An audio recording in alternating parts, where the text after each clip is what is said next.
Hi, this is Denise Matthew. I hope you're doing well. I'm back again to talk about the full moon happening on August 11th or 12th, based on where you are, and it's going to be happening at 19 degrees Aquarius. The interesting thing about this full moon is that it's going to bring us the 1-8 channel, which is connecting the throat to the G center or the self center. What this tells us is that this is an energy that is encouraging you to be your authentic self, to contribute something to the world that only you can give. The 1-8 channel is about creative contribution. This is about doing your own thing, not necessarily being the best, but being the best version of you and allowing your creativity to be expressed to the world. In fact, this is you putting your thumbprint on the world or allowing the world to see what you have to give and only you have to give.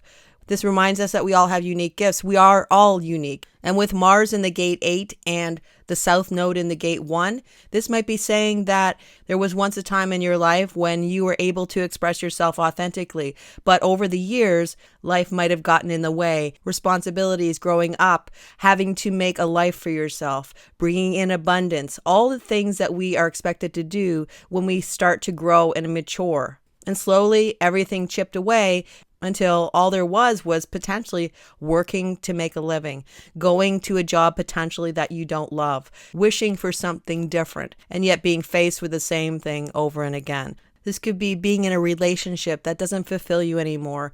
In fact, in some way, you know it isn't right anymore and it's time for you to move on. And that's what this full moon is telling us. With the Earth and also the moon in the gate 49, line 1, this is talking about support. This is talking about the energy to support ourselves, what we need to live on planet Earth. It is important that we have the things we need to survive. We can't live here without food. We can't live here without shelter. Saturn adds in the energy because Saturn's in the gate 49 and the full moon is connecting very closely to Saturn. And Saturn is telling you, you need to have the responsibility. You need to make money. You need to stay with what you're doing because ultimately the most important thing is support. But we also know that that isn't what life is all about. That's not the only part of life. And that's what this full moon is saying. It's saying that beyond the mundane needs that you have, beyond the support that you need, is something else. What that is very specific to each one of us, and it's a longing for something else. This full moon brings everything into focus. It almost wages the mundane world against the individual or the creative world, where you have to make a choice on whether you want to continue on the path that you have right now in the security of having what you need in your future, a theme that Uranus has been talking about in the gate 2, line 6, or you can do something else. This energy comes with a level of fear because the unknown is always scary, but staying in the same place and never moving ahead in your life and doing what you truly want to do might be even scarier. Sun in the gate 4 says that you want answers, you want solutions to how you can have the life that you want to live. But with the Sun in the gate 4, line 1, this says that it is just the beginning of finding the answers. This full moon encourages you to have patience with the process, to allow it to unfold the way it's meant to. Because if you do, there's a chance for real change to happen in your life. Mercury in the gate 64, line 1 says there will be confusion. There'll only be pieces of the puzzle, and yet you will be able to put the pieces together over time. Clarity will come over time. The path will reveal itself, but only truly after you take the first step forward. So let's get into the details. If we look at the full moon body graph, the one thing you can see is that there are a lot of first lines. First line is where we begin. We build a foundation. We start something new. So even though this is a full moon, we do have a new beginning that is built within it. And we know that that's sort of the nature of life. Every ending has a new beginning within it. And this is what this energy is telling us about. This full moon is also connected to the new moon that happened April 1st, 2022. So the themes that you may have been opening up to, or the new ideas that you're coming up with, might be coming to a culmination where you're moving into something new based on what you learned with the new moon in April. With the full 1-8 channel defined globally, that means there's potential for a lot of creative expression, for putting yourself out into the world, showing what only you can do.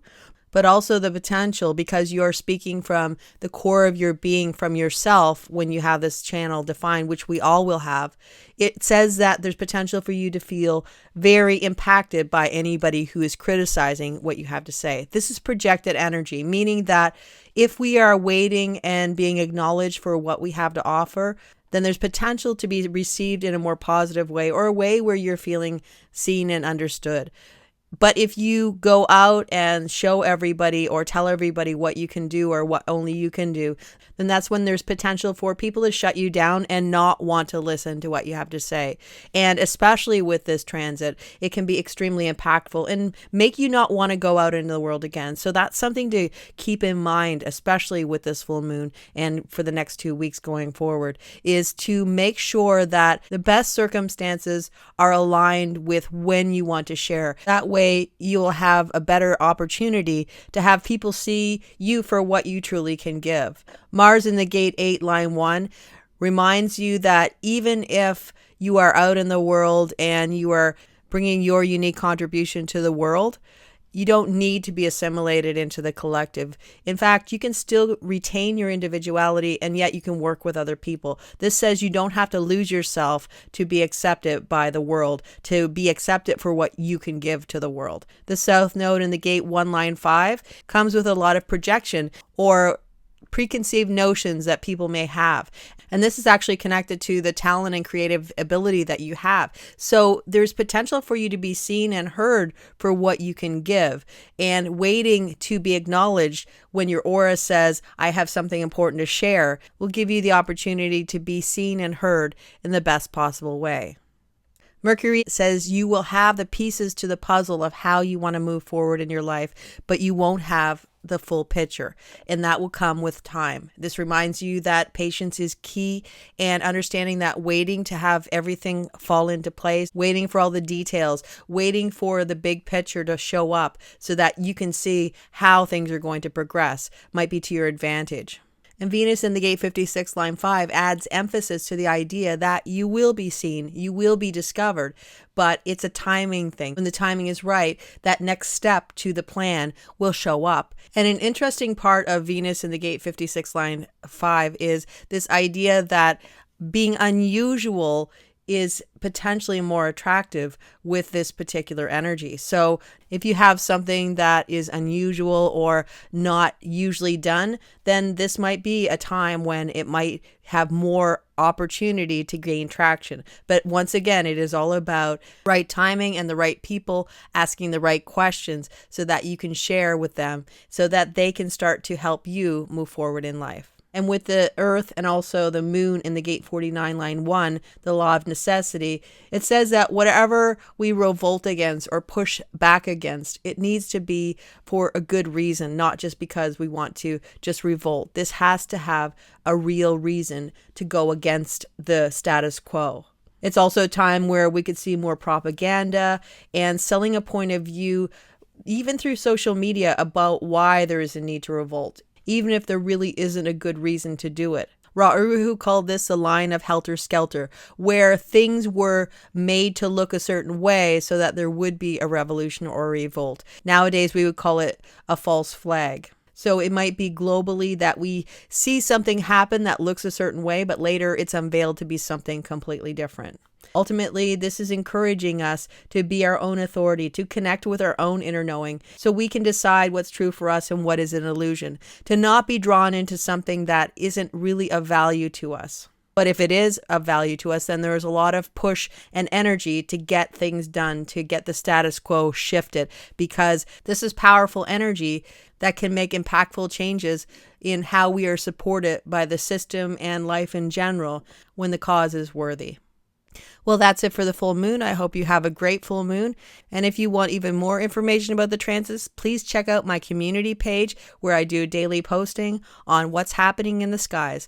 Until next time, take care, and I'll see you again soon.